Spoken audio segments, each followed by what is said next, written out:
या इथले या चौकातील एक नागरिक आहेत अकबर खा, यांच्यावर काल रात्री 1 वाजताच्या दरम्यान फायरिंगची घटना घडलेली आहे. नगरसेवक वाजिद भाई यांच्या तक्रारीवरून गुन्हा दाखल झालेला आहे. आम्ही स्वतः घटनास्थळावर आहोत. तपासाकरता 3 टीम आहेत आमच्या पोलीस स्टेशनच्या 2 आणि स्थानिक गुन्हे शाखेची 1, असे 3 टीम आम्ही स्थापन केलेल्या आहेत.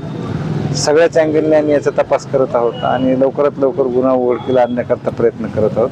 माननीय पोलीस अधीक्षक साहेब, माननीय अपर पोलीस अधीक्षक यांनी घटनास्थळाला भेट दिलेली आहे. तपासाच्या संदर्भात आम्हाला सूचना दिलेल्या आहेत आणि त्या दृष्टीने आम्ही परिपूर्ण तपास करून लवकरात लवकर आरोपी अटक करण्याचा प्रयत्न करत आहोत. सध्या स्थिर आहे, अजूनही उपचार चालू आहेत, प्रकृती स्थिर आहे.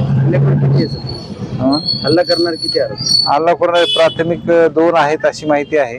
त्याशिवाय अजून कुणी बॅकअपला वगैरे होते काय या दृष्टीने पण आपण तपास करत आहोत.